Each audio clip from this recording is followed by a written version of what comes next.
You must have heard about mindfulness, right? But do you really know what it means?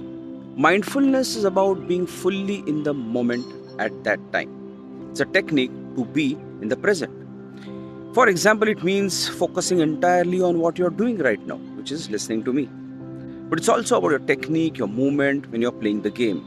And this is going to help you perform to your best, avoid distractions. Imagine you're a tennis player about to serve. Mindfulness will help you block out the pressure and the crowd and help you focus on the feel of the racket and the ball, which in itself is going to help you improve your accuracy and therefore your performance. And a simple way to practice mindfulness, or at least starting, is by starting to take deep breaths, paying attention to how the air is going in your nose as you are breathing.